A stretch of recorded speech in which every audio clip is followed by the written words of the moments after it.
In the late 1800s, fragments of an ancient Hebrew manuscript were discovered in the storage room of this synagogue in the old quarter of Cairo.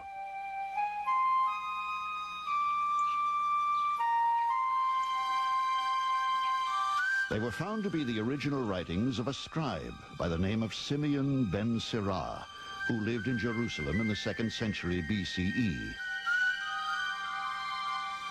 The manuscript was a lengthy work known as the Wisdom of Ben Sirah, a series of moral and ethical discussions, proverbs, and psalms. It was originally included among the books contained in the Greek translation of the Bible, but later dropped from the canonized version of the Hebrew Bible. Even to this day, the Wisdom of Ben Sirah still appears in the Old Testament, but in Roman Catholic editions of the Bible only.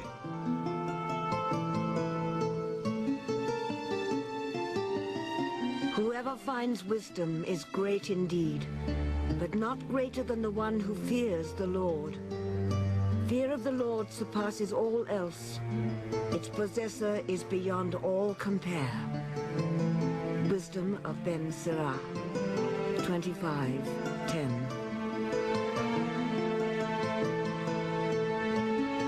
The finding of the Ben Sirah fragment was a great event in biblical research. Scholars were enthralled with the texts. Few hoped or expected that anything to equal them would ever be discovered. However, some argued that there should surely be more lost and forgotten works hidden in undiscovered places somewhere in the vastness of the Middle East. The desert is the great custodian of the past, its dry heat a safeguard against the ravages of time. And in December of 1945, along the banks of the Nile at a place called Nag Hammadi, the sands would give up one of their most jealously guarded treasures.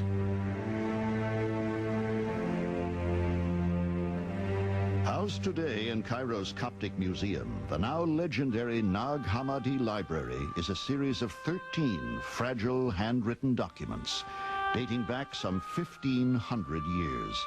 It is a unique prize from the ancient world. The well-preserved leather-bound papyrus manuscripts came from the early days of Christianity.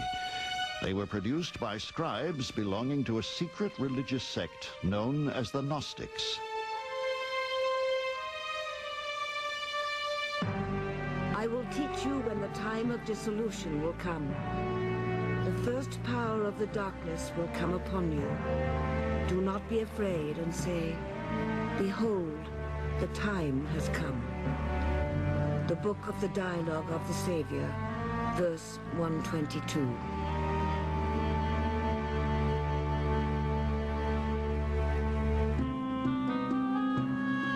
Living in seclusion in a monastery somewhere among these forbidding cliffs, the Gnostics adhered to an ascetic and disciplined lifestyle.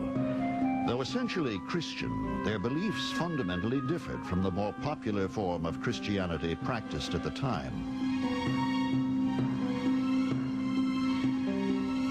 After the Emperor Constantine embraces Christianity, any form of religious practice that deviates from his own is branded heretical, and the Gnostics now find their Spartan sect in peril. They probably established their monastery at remote Nag Hammadi as a refuge from possible persecution. Gnosticism was in many cases suppressed and repressed, or Gnostics were not allowed to practice their faith openly.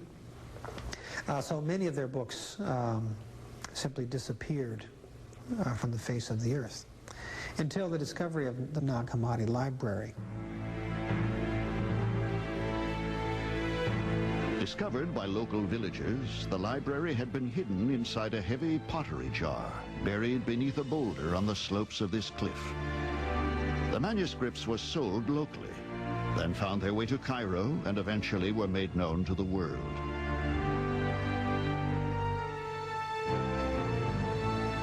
The writings are in Coptic, a combination of Egyptian and Greek. They are some of the earliest Christian writings ever discovered.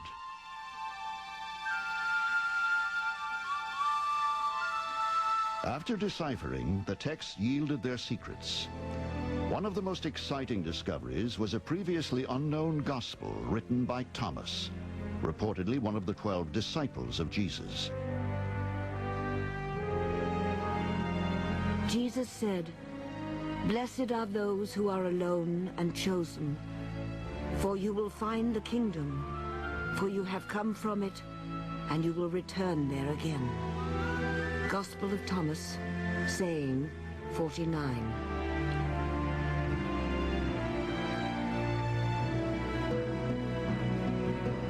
Many regard the book to be equal in stature to the 4 Gospels canonized in the New Testament. About 20% of the sayings recorded in it match those found in the other Gospels, indicating that the author had intimate knowledge of Jesus. Jesus said, "Seek, and you will find.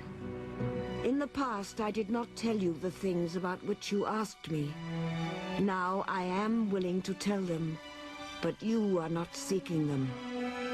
Gospel of Thomas, saying 92. He said to them, "Whoever has ears should hear. There is light within a person of light, and it shines on the whole world." Gospel of Thomas, saying 24.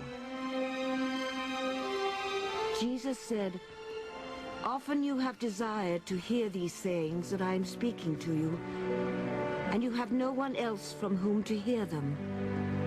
There will be days when you will seek me, and you will not find me." Gospel of Thomas, saying 38. A graphic way of illustrating the difference between the Gospel of Thomas and the Gospels of Matthew, Mark, Luke, and John is that there is no organization of the sayings. Any one of them should be enough. Scholars count them at 114. But basically, Jesus said, or they said to Jesus, Jesus said. Jesus is in effect a talking head. There is no action, there's no miracles, there's no passion, there's no birth story, there's no resurrection. It is the living Jesus speaking as wisdom. None of the Nag Hammadi manuscripts themselves were finally included in the New Testament canon. Scholars believe this is because the Gnostics were in hiding from persecution by those following a more conventional path of Christianity.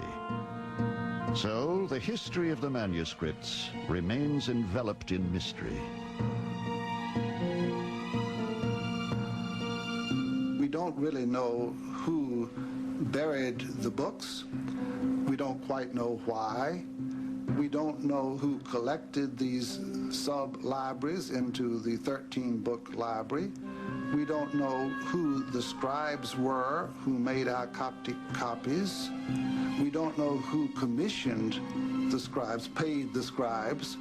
We don't quite know why they said, do this one, but not that one to the scribe.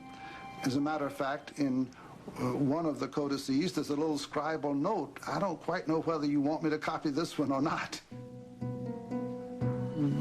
We don't know who translated them from Greek into Coptic, much less who wrote the things. Are there still other books like the Gospel of Thomas waiting to be found? And if we do find them, will they be incorporated into the existing biblical canon? We can but guess. Long before the world could take possession of the Holy Book, the prevailing texts had to undergo a lengthy process of translation. When we return, the saga of how the Bible as we know it today bridged the centuries en route to the modern age. Our quest for the origins of the Holy Book takes us back to the